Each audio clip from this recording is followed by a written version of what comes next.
So I would like to introduce quickly the members of our panel. So I don't think I need to introduce Dr. Ballour, whom we are very honored to have with us tonight. Next to Dr. Ballour is Najat Rochdi, who is the Senior Humanitarian Advisor for the UN Office of the Special Envoy in Syria. Thank you, Najat, for being with us. And next to me is Ben Parker, who is Senior Editor of the New Humanitarian and the former head of UN OCHA in Damascus. So thank you for joining the panel tonight. And I believe the movie will have triggered very intense emotions. So I'm sure that everyone here is burning to know more about Dr. Ballour. So my first question is to you, Dr. Ballour. I wanted to ask you, where do you live at the moment? And do you continue to practice your profession? And most importantly, is your family safe? Yeah, thank you for having me. Thank you for watching the movie. I live in Turkey. I didn't work as a doctor anymore. I have a fund now to support women. This is my work now. And my family, no, they are not safe. Right, thank you. So my next question is actually to all of you. Do you think the film offers a good representation of the humanitarian situation in Eastern Ghouta and of the Syrian conflict more generally? To which extent have the besieging of populations and the bombing of hospitals been used as techniques of war by the Assad regimes and its allies? Perhaps you can start answering, Najat or Ben. Is it accurate? Yes, it's accurate. It's real documentary filming of real events, so I don't think there's a question about what you saw being the reality of that place. Is it similar to other places? Yes, that too. It's a pattern we saw. Anybody who was following Syria saw time and again that the places would be encircled by the regime forces, by the Damascus forces, and squeezed and squeezed and squeezed and bombed and shelled until surrender or die was the military policy. So there is no question that the method of warfare that you saw tonight is definitely consistent with the way the Syrian war has emerged. Yeah, sorry. You know, I think whether it's Eastern Ghouta or it is Idlib or anywhere else, the war in Syria, the conflict in Syria is the ugliest face of our humanity.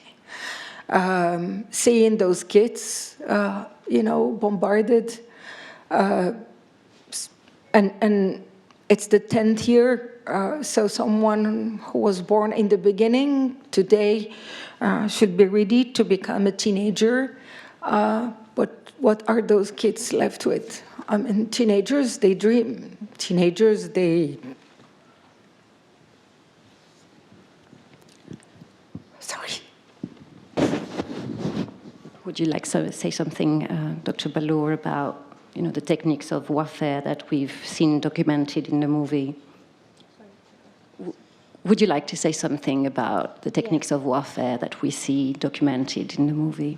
Yeah, the most important thing to say now is, the same children who you saw a few children, but there were thousands, they were displaced to Idlib, and they're living the same situation. They are under bombing now. It's the whole their life. Now, the whole generation now, they're still under bombing. I'm here without bombing. I feel very lucky because just I'm safe. And they are being killed now. They're being bombed. They're afraid. They have nowhere to go. Now, just 2 months ago, the Assad regime and Russia started a new campaign in Idlib. They displaced 1 million. 1 million. They have nowhere to go. The camp's already crowded of people, so people now are sleeping under trees, sleeping in the streets. They are dying from cold. So since we're talking about representation. I would like to ask you, Ben, as a journalist, why, in spite of the intense media coverage of the Syrian conflict and even the rise of citizen journalism, which has documented the war as they experienced it on the ground, in spite of this, the world has remained deaf to what is happening in Syria. But journalism, if journalism's purpose is to effect a certain change, then yes, journalism failed. The same way that diplomacy failed, the same way that military intervention failed, the same way that the Security Council failed, and so on. The war has there's never been a war, there's been more footage, more evidence, more films, more clips on social media. It's one of the strange phenomena of the war is that there was always internet access in these extraordinary situations of conflict. So the problem perhaps is that journalists shouldn't give up the same way as that health workers shouldn't give up. And it's a challenge to journalists why somehow this message couldn't cut through, and that the selfishness and the power games of the great powers were allowed to determine the course of events. On the other hand, journalists are not meant to be superheroes. Journalists see what they see, and what we saw was a place where, you know, the strongest powers in the world had pitted themselves against each other. And you know, after I worked in Syria, I worked in Somalia, where at least the whole world was at least on the same side, more or less. In Syria, you had such a conflict set up between the great powers. I'm not sure what amount of media could ever have changed it. Right. So perhaps a question to you, Najat, if you're ready now. But I'd like to know what is the situation like in Idlib at the moment. To which extent is the situation similar or different to the one we've seen in Eastern Ghouta? And can the call for cross-border humanitarian relief really respond to the needs of the 1 million people who have been displaced by the conflict and are now stranded in dire conditions at the Turkish border? Yeah, well, thank you, and I'm sorry. I mean, seeing what I have seen, I could not but just have the humility to realize how inhuman it was. And I just would like to come back to what you said about failure. I think we all failed when it comes to really bringing a way and a channel for us to better protect civilians. Despite the effort of journalists, despite many mediation, the high politicization of the conflict makes it really very difficult. And when you add to that very little unity at the Security Council, that does not help. Does it mean that we give up? Absolutely not. It's not only the journalists that should not give up. Military solution is absolutely not a solution. It never brings a solution anyway. There is no way but obviously to try to, to support as much as possible the political dialogue. And that's the only way, hopefully, there will be an end to this senseless conflict and to this tragedy. And yes, many things in Eastern Ghouta are happening and has happened since last year in Idlib. The only difference is that we are using cross borders because actually this is the only way. It's a lifeline. It's the only way to provide humanitarian assistance to the people.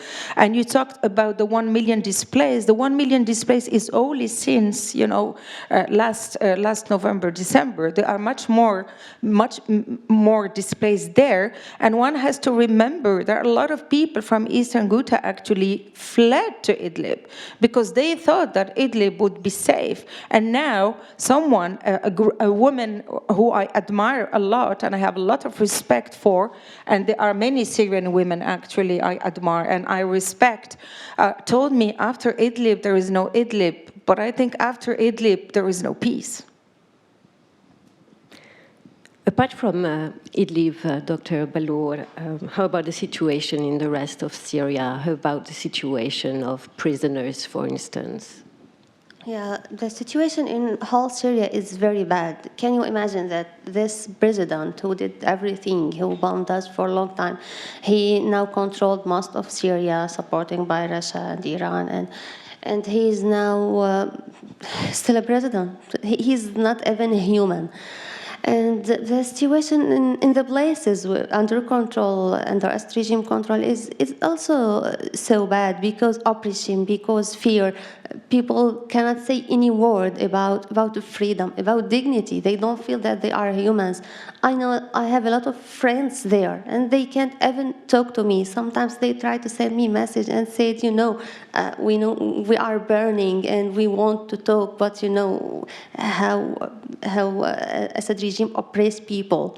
But the most important thing, also to talk about the detainees, because for a long time they are in the prisons, they are being tortured, and you know how Assad regime tortured people in a very brutal way. I saw some survivors, and they say very horrors about what they saw in the prisons, and no one cared about these people. There are hundreds of thousands.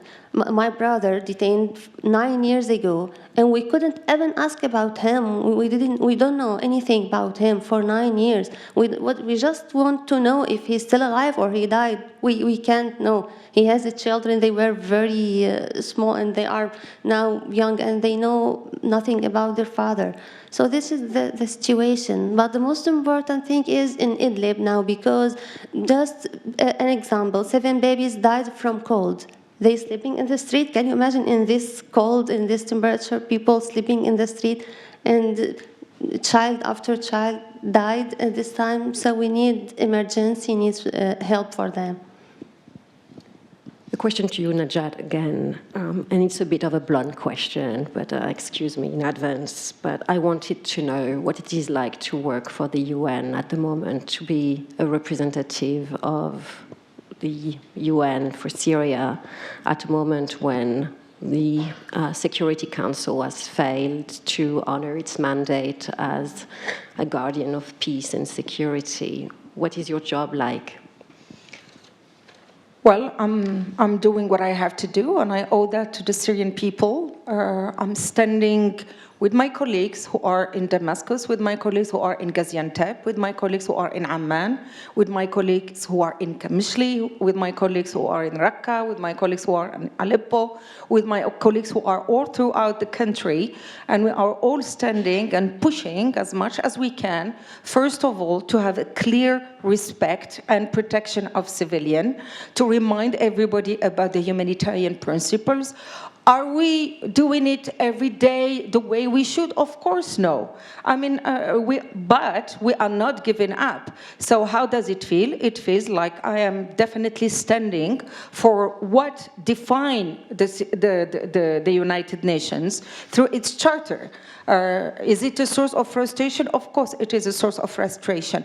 But are we all going to give up just because we are not able to do all what we can do? And I can tell you, our everyday fight is really to try to mobilize as much as possible humanitarian assistance and to use every single modality to bring and to deliver the humanitarian assistance.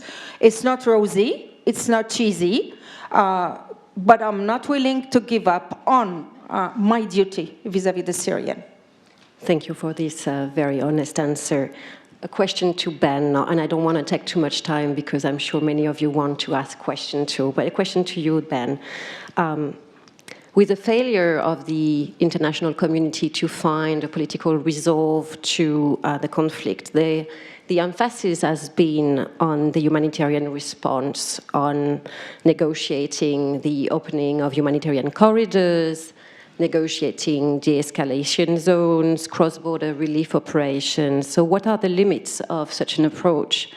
And since Bashar al-Assad is so close to have won the war, what are the consequences of the US and their allies' calls for a reconstruction boycott?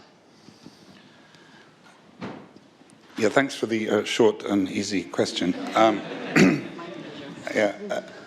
Well, there's several ways to look at it. One way to look at it is that the humanitarians have been asked to do miracles when the political and the diplomatic worlds have given up or failed or cynically pushed the humanitarians forward. When they can't fix it, they say, well, at least you can go and do aid, can't you? And I think that's the humanitarians have been bullied into kind of carrying the responsibility for this catastrophe, when in fact it's a political crisis, it's a security crisis, it's a military, deliberate military and human rights catastrophe. So in that sense, the humanitarians deserve our support and our respect. On the other hand, they themselves are not very good at saying, we can only do so much, right? The humanitarian community is not very good at saying, don't send us into that burning house, put the fire out. Put the fire out. We don't need a lot of complicated discussion about firefighting. Why don't you stop it? So I think there's a tension there. The UN and the other aid groups are eager to show that they can help in Idlib, but on the other hand, helping in Idlib to kick the can down the road another 2-3 months is no solution. The last part of your question, I think we are now facing a new type of humanitarian dilemma, which is if the school has been bombed in Eastern Ghouta and you want to put your child in school, is it acceptable to fix the roof, even though that roof is under the control of the Assad government, who you wish to prevent from succeeding? So as a donor, most of the Western donors, European Union and America, have decided they don't want to fix the roof. They will fix one corner of the roof, but if it's the whole roof gone, they won't fix it. So we now have a problem of ethics and a problem of morality in the areas where the Assad government is firmly in control. So another question to you, Dr. Ballour. The movie emphasizes on the ways in which war impacts women in specific gendered ways, and how conservative gendered norms are reinforced in situations of armed conflicts. Could you tell us more about your experience of war as a woman, and perhaps say a few words about your current project for women and girls? Yeah, I had additional problem above everything: bombing, siege, starvation. When I decided to be a manager of the hospital, I faced some, I didn't surprise, this is a culture in my community, to this image about women. They said always, you will get married and stay at home, you can work at home, cook and clean. This is everything about women. And some of men say to me, you can work as a paediatrician in your clinic, or you can help women, but you cannot be a manager of the hospital. So I feel very frustrated to hear that. And I thought this is the time to change this image. We have to do something to change it. I insisted to be a manager of the hospital. I had a plan, and I was working in the hospital with my male colleagues all the time at the same circumstances. We were working together. There were no difference. Then to be a manager, to be a problem for other men in my community, that was really make me very angry, and I wanted to change it.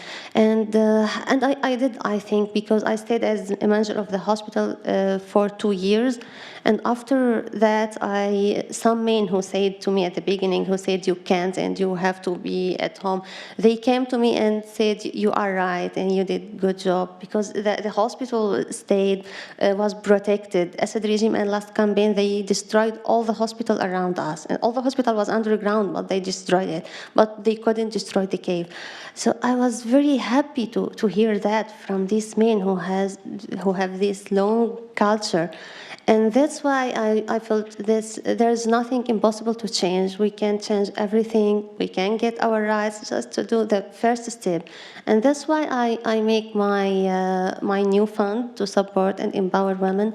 I know the situation there very well. I know what they need. They are very strong and smart women. Just they need some help and support. They can be independent. And they can, if you support and empower women, you can support all communities. They can change everything. So this is my goal now. Thank you.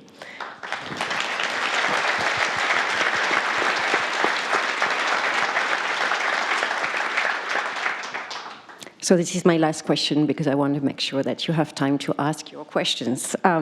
So as we've seen in the movie, the suffering of Syrians does not end with the evacuation from besieged areas, and many of them find themselves stranded at borders, living in precarious conditions in refugee camps in Turkey, having to take dangerous routes towards Europe, and being forcibly deported once they've reached Greece, as we've seen a few days ago.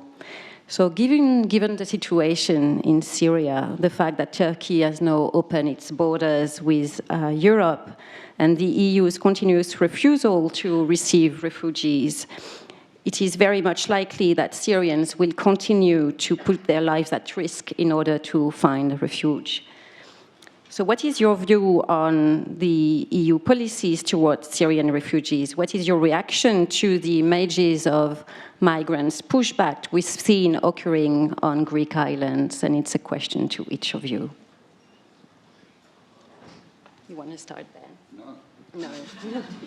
I'm a former citizen of the European Union, unfortunately. But in times like this, I must say I'm not terribly proud of the institution that I used to respect. Clearly, Greece can't be blamed. And I think that if you look at this thing as a collective responsibility of the European nations, it really is unbelievable that you can't handle 10, 20, 30, 40, 100,000 people. It's a huge community, and as research after research after research shows, refugees integrate and are productive and pay their tax and their national contributions much, much faster than the prejudice suggests. So it is disappointing, but I would hesitate to blame Greece, and that's unfortunately the brotherhood and the sisterhood of the Union has put Greece in a very difficult position. Actually, I'm not European, but it does not mean that it's easier. But I just would like maybe to correct some understanding about, what you said before, Ben, putting humanitarian under, in an impossible position. And actually, that brings me to the role I'm playing, which is a lot about humanitarian diplomacy. And there is actually a lot of negotiation with the different parties when it comes to, cessation of hostilities, when it comes to ceasefire, humanitarian pause, humanitarian corridors, and so on. So it's not that we are just, in the life-saving, which of course is our DNA as humanitarian, and we'll keep doing that and taking all the risks for that. But there is also an awareness that in such conflict, it is very important also to get into some diplomacy. Having said that, this is not replacing any political dialogue, obviously. This is really completely different, but that is also very important. But I wanted also to correct the understanding when it comes to the donors. I think you are great in conveying very strong message, but I think it was a bit of a caricature to say that if the roof is in the government-controlled area, the donors won't be really willing, when it comes to life-saving. What I have seen, it has been a year that I am in this position. When it comes to strictly basic services and social infrastructure, there is a commitment, and actually the Syrian crisis is enjoying a high amount of support compared to other. So there are issues, obviously, about reconstruction. It has nothing to have with the humanitarian assistance, where there is a clear political position from all the donors that this is not going to be funded. But it's just, so we put things at the right in the right context.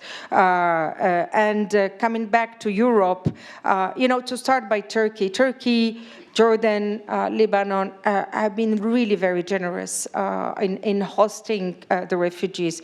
But unfortunately, what we see now is that the same refugees are somehow instrumentalized, by different powers. Let's put it that way, which actually, as humanitarian, is really shocking, because it means that not a single humanitarian principle, not a single humanitarian rule, not a single single humanitarian value in this conflict is really met. And every day, we see violation of this basic rules, which actually have made the humanity since ever. I mean, since ever, that was so important to have them there, not to bomb a school, not to bomb a hospital, not to target a civilian, not to target a market. But it so happened that in this conflict, it's so difficult. And that's why we have been really working very hard on trying to come up with a deconfliction system and a humanitarian notification system that is a bit more credible and that delivers, but more importantly, to have a greater accountability for those actually who are violating that. And yes, we are looking at Europe as also a continent which is a champion of humanitarian principle, a champion of humanitarian values, and a champion when it comes to solidarity. So what is going on, maybe, as you said, Greece has excuses, as you are saying, but at the end of the day, what we want Europe and what we expect Europe to play as a role is really a role model when it comes to humanitarian principles and when it comes to generosity and solidarity. Dr. Ballour, would you like to add something to that? I just want to say, can you imagine what the situation makes Syrian take this long journey? They might die anytime with their children, with their families. They might die drowning in the sea. They dream to go to the Europe where there are human rights and human dignity. This is this is what we know about Europe. They respect the humans. We can just feel that we are humans here. And to find the border is closed, and they deal with them in this way, as we all, I think we also, that's really shocking for us. Very shocking. I didn't expect to see that. No one or no country helped Syrian to get rid of this dictator, to just feel safe in their country, and no one want to receive them. So where they can go. Thank you very much. I think now it's time for the audience to ask questions, so please, the floor is open.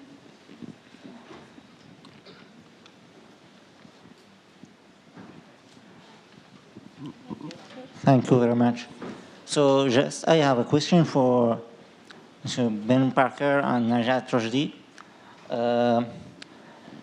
At the end of the film, they announced that the UN announced that the siege of the Ghouta is a war crime. What it really mean? It is something that implicates something for the UN members, well, the powerful members, as Russia, France, United States, or just some declarations. And what it really mean? What is the real mission of the United States? Make some announcing and declarations, because if it is, well, for other organizations do the same. It is really important to have some organizations such as the UN. Merci. Thank you. I don't work for the UN anymore. I think anybody can analyze a situation like that and say a war crime has been committed, and I'm sure the facts, I'm not a lawyer, but I'm sure the facts are not that difficult to support that allegation. So the strange thing about Syria is that people seem to have high hopes for the UN and then are constantly disappointed. I think Human Rights Watch, Amnesty, and others have all analysed bombing of hospitals and sieges and abuse of and disproportionate use of force and attacks on civilian areas, all of which, to one extent or another, are war crimes. Crimes against humanity is another thing, and in this audience I am definitely not going to go into legal territory because all of you probably know more law than me. But I think all I know about the American policy is they wanted to remove Assad and then they kind of gave up. Yeah, well, as you know, the UN has commissioned an independent investigation, not only in Eastern Ghouta, but also in Idlib. And they came up with a report, which in both cases anyway, and that's the role of UN. I mean, it's really to document those violation of human rights and violation of humanitarian law. But is UN accountable for that? And it's the parties, it's the countries who have violated, or the groups who have violated those laws, who should be held accountable. So the role of the UN is to monitor that and to follow up on that. And there are procedures, you know, when it comes to war crimes or crimes against humanity. There are other components of the UN who would, take care of that. That's not the role of the humanitarian. I understand your frustration, but there is a whole procedure to do that. But let me be clear, UN cannot be held accountable for the violation that was committed by another country. But UN is accountable, and UN role is definitely to document that. So the day this is going to the justice or international criminal court or whatever, then UN would have done its job in terms of documentation.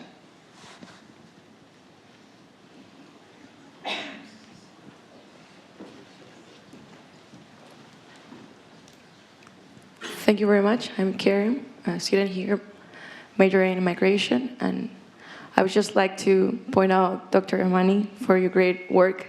It's amazing to have you here. Really, what you've done is so inspiring for women, for everyone, I think. And I think it's like we shouldn't forget to highlight this in this opportunity. I think you have so much courage to be here after this movie, and just I couldn't hold myself, like, just to after seeing everything and just asking so many questions about things. But I think one thing that maybe we can raise right now is like the fact that the first question that they ask you is, how is your family doing? And then you say it's not okay. And this is an example of how things are not changing, and a person like you that had the courage to be sharing this, spreading the word about this, shouldn't be facing also this kind of things. And I think we should do something. You have a foundation, and it should be amazing if you could share what's the foundation about. We can do something here at campus to support your foundation. I think I cannot go outside here without doing anything to support. So I think this is really, I don't know, something that really you shape the way I'm thinking right now about things. And I think that's more important, just not about things that are going wrong, but thinking further to do something. So I think you're doing an amazing job. Thank you. Yes.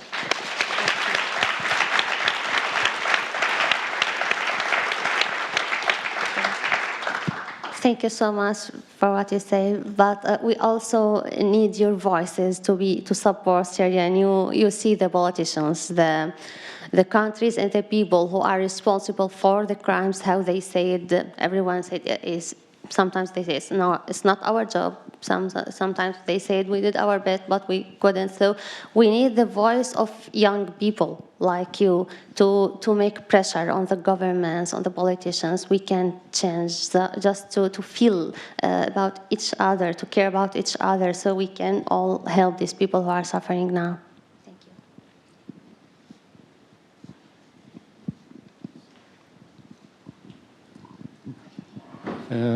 Hi, my name is Abdel Karim. I'm from Idlib, Syria.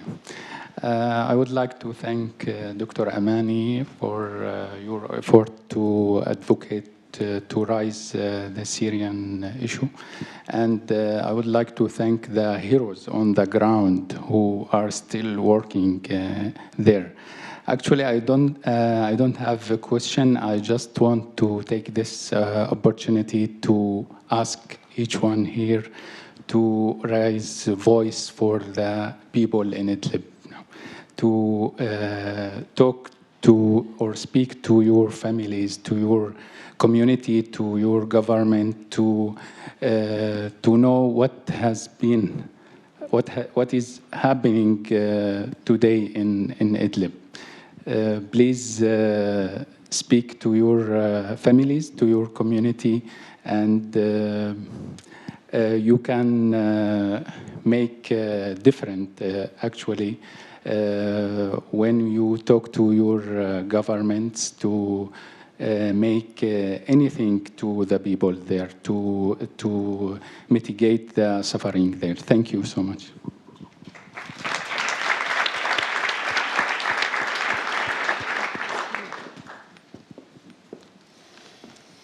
So we don't have much time left, so I will ask you to ask very direct questions, please. Yes, well, thank you very much for all your work and for all the support you have been giving through all these years to the people. It's an amazing film, and I think nobody can be indifferent to these images. Thank you also for the advice that as a citizens, we also need to raise our voice, speak up, and put pressure on our governments.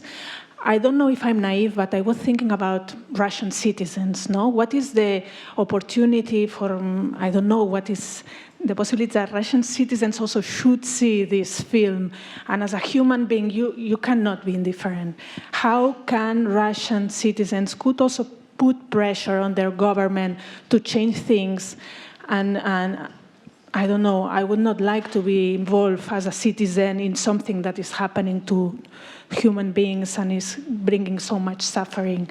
So I don't know, I would like to hear if I'm naive, if this is not possible, or there are entry points that also as a citizens, they also move their governments.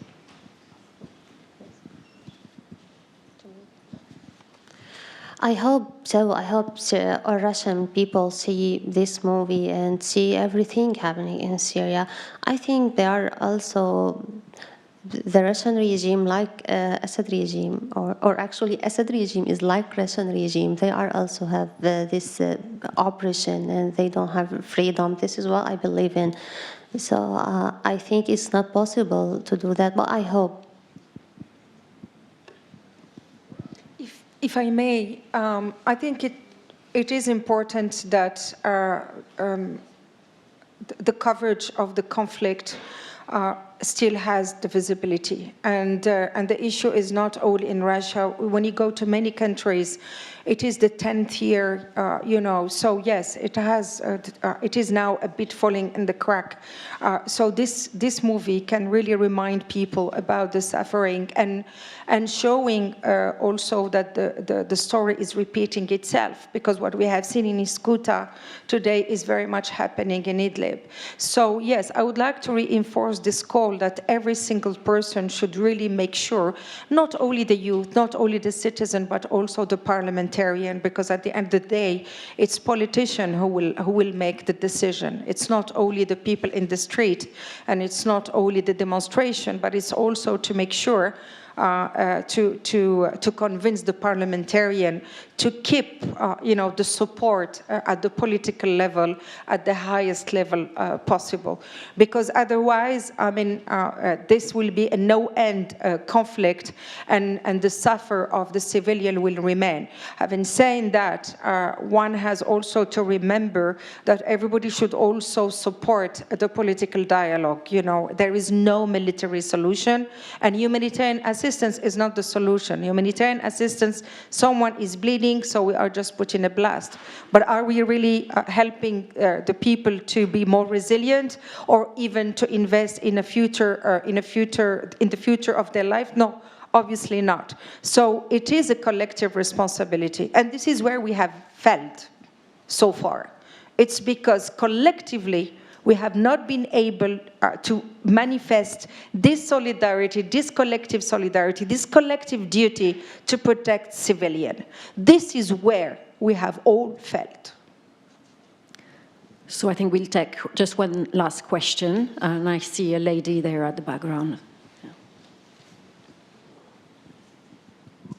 Thank you all. Thank you very much. Dr. Amani, thank you very much for the movie, for your presence, for every word you said, and for everything you are doing. My question is that I feel I'm missing on something. The question is for everyone, even anybody here in this room. Please help me. I cannot understand. You're talking about, Mrs. Najat, you're talking about diplomacy and, informing civilians and putting pressures on politicians and and I feel like, hello, and massacres are taking place right now. Children are dying, population are being bombed, children are freezing in the streets, and you're talking about diplomacy, about talking to politicians, and I mean, I really feel I'm missing on something. Please help me. I can't understand.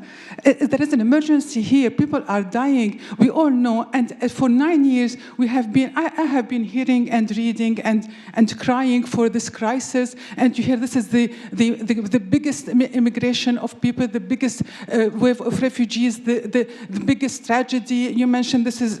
I mean, you can hear this. You can read this everywhere. That the Syrian tragedy is beyond everything. And we're talking about diplomacy.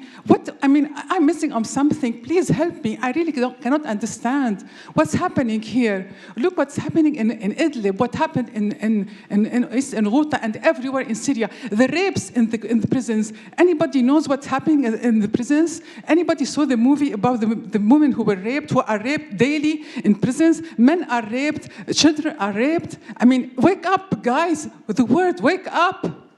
Thank you.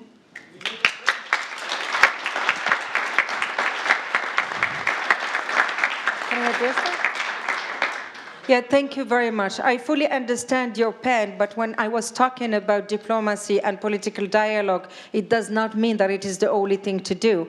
And I fully understand what you mean, and I can assure you that a humanitarian every day with their partners and with Syrian NGOs in the field, whether in Syria or in the borders or in the neighboring countries, every day there is a lot of mobilization actually to deliver humanitarian assistance. That I can assure you. Not enough, most probably, but I can tell you every day they are there, every day.